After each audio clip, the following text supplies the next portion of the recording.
baby, won't you be my... Hey guys, what's up? It's Savannah. Welcome back to my channel. And for today's video, so I was kind of debating on whether or not I wanted to make like a reflection video. As you can tell by the title, this is a reflection video. Hey, hi, hello. It's January 5th right now, so you're gonna see this on Tuesday, which is January 7th. So we're already a week into the new year, which is why I was mainly debating on sharing this video or just making this video in general, just because I don't know what I'm going to talk about. I feel like the only way to like go into the new year with all of the goals that I have and to really just embark on the journey of 2020 is to just kind of make a video closing out officially 2019. So, okay, I really, I don't know where I want to start. So through scrolling on Twitter and talking to certain people, honestly, it really does feel like everyone kind of went through it in 2019. I know that I can completely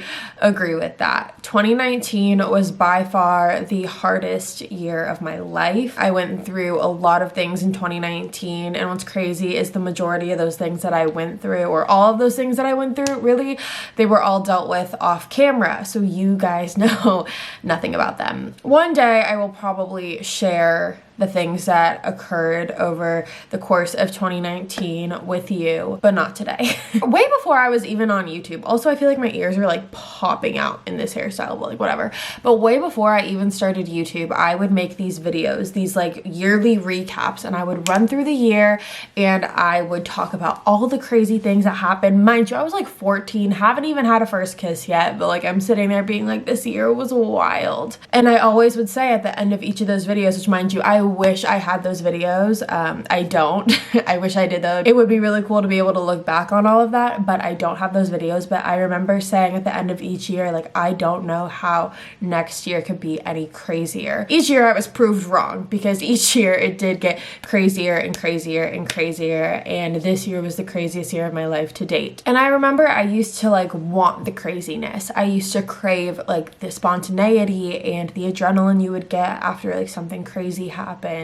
And I feel like I'm at a point in my life where I'm not looking for craziness anymore. And craziness to me means like drama, just a bunch of things that I feel like I'm outgrowing. The older I get, I feel like I'm outgrowing the want and the need and craving that feeling of drama and adrenaline and all of that. I get adrenaline in different ways now. Like, I don't crave drama as much as I used to. Subconsciously, I loved it. Like, I loved drama. I loved, you know, being involved and whatnot. And I think it comes from feeling so uninvolved when I was like growing up in middle school and the beginning of high school. Like, I felt very out of place and kind of would just see all of these things happen, and I like wanted to be a part of that. And then once I got to the point in my life where I was a part of it way more than I ever even thought, I think that's part of the reason I craved it, is because it's something that like I always looked at and was like, oh my god, that looks so cool. I don't know. I don't even know if I'm making sense, and I wasn't expecting to like go on that little rant, but like I feel like I'm reaching a point in my life I don't want drama anymore. I like being more low-key, and I like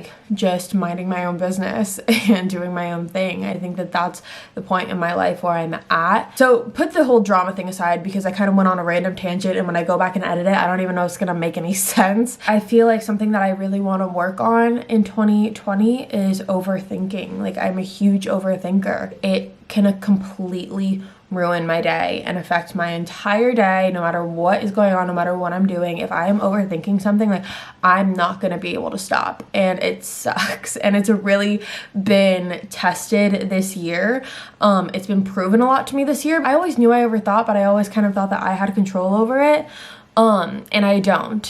That's something that I learned this year. And the other day I was thinking about 2019 and thinking about all the bad things that happened, and not even bad things, but like lessons that I've learned and things that I went through. So then I decided to make a list of all of the good things that happened in 2019 and all the milestones that I accomplished. And most of them had to do with YouTube. And that was really, really cool, because I've been able to see in doing that the amount of growth that's taken place over the past year. I don't know where I started out last year, subscribers wise, maybe 300,000, 300 something thousand. Maybe it was even lower than that. Maybe it was like 275. I don't really know, but the fact that we're almost at 500,000 is like so insane to me. But yeah, the majority of good things that I was able to pinpoint in my life that happened in 2019 had to do with YouTube, and it made me really excited because I did that right around the year that the 3-year mark for my YouTube channel was coming up. If you don't know, I've been on YouTube ever since January 1st, 2017. So every January 1st is when my channel grows a year or ages a year. I know it's like not an actual person, so saying it ages a year is a little bizarre, but like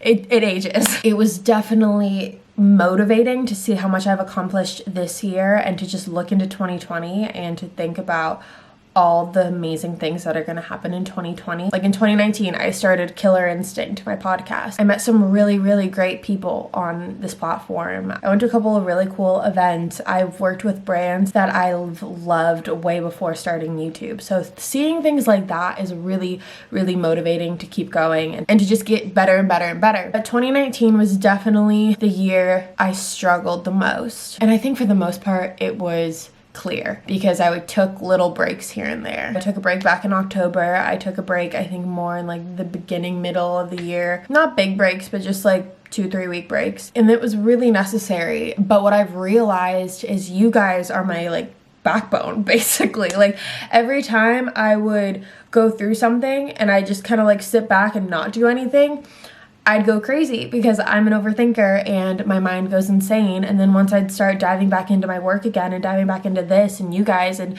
it just made me feel so much better. So I really do want to thank you guys for helping me get through 2019 because you guys are the reason I got through 2019, and I'm not going to get emotional, but you are. 2020 for me is the year of growth, and that is what I have marked it as. It is my year to grow in all aspects of my life, personally, professionally, mentally, spiritually, like all of that. Like I'm ready to grow. I feel like I'm at this point in my life where I'm about to be 23 and like I'm ready to just kind of get it going, whatever that means. And I used to be, and kind of still am, not even kind of, I very much still am afraid of change. I don't like change. It makes me very uncomfortable. It makes me very nervous just because I'm the type of person where I like things the way that they are. And I wish I was someone who really embraced change and really loved it, but I'm not. I don't know. I don't like it. But I really want to be able to embrace change this year in whatever form that comes in. I really do want to get to a point where I can open up about some of the things that happened this year because I think that it will be beneficial to some of you guys out there. No, I hate when people are like they bring something up and then they're like, oh, but I can't tell you. Like, I know. I hate that so much and I'm really, really sorry. But like, I just think that for my own personal well-being, it's like the best thing for me to just kind of still process and continue to fully move on from some of the things that happen. I'm a bird. I want to thank you guys so much for everyone who has watched a video or commented on my Instagram pictures or commented on my videos or liked a video or shared a video, came up to me in public. Like, you were my best part of 2019. The entire best part of 2019 was you. It sounds so cheesy and tacky and weird, but I'm sorry if I'm not like super upbeat in this video. I filmed a podcast earlier and every time I film a podcast it like drains me because it's really depressing stuff, but I've written down multiple goals on my little wall up there. It's hanging up on my thing. I think it's manifesting. I'll share with you some of them I think that are on there. One goal that I have is I want to take a self-defense class. But now after I wrote that down, I was like talking to someone and they're like, well, maybe you should just do like a jujitsu or like a something like that because some people say that self-defense doesn't really help with anything. I just want to take self-defense for my own personal sanity because I read so many stories about people and women who are murdered and killed and kidnapped, and I want to be able to protect myself to the best of my ability. So don't fuck with me. What else is up there? Along with taking a self-defense class, I also want to learn how to cook. I am not a good cook and it's something that I really want, a skill I really want to have. So I really want to learn how to cook, and I think how I'm going to do that is every single week I'm going to pick a different recipe and then on Sunday I'm going to make that recipe. I also want to travel more and take more pictures. I don't really take a lot of pictures unless they're of myself. I want to be more intentful with my actions and not just do things just to do them. Like, I don't want to post a video just because I have to post a video. I want to be more honest with myself and be more honest with people around me and speak my mind more. I'm such a people pleaser. I just want everyone to be happy, even if I'm not happy, but I really want to work on that and be able to speak my own mind. That is a goal. I know everyone says this every year, but I also want to get into the best mental and physical shape of my life. And I think how I'm going to do that is I'm going to try to go to the gym at least 4 to 5 times a week. And mental health too, just taking walks, going to the beach. I live in California, so I'm lucky because that's easy, but really setting like me time. I think that because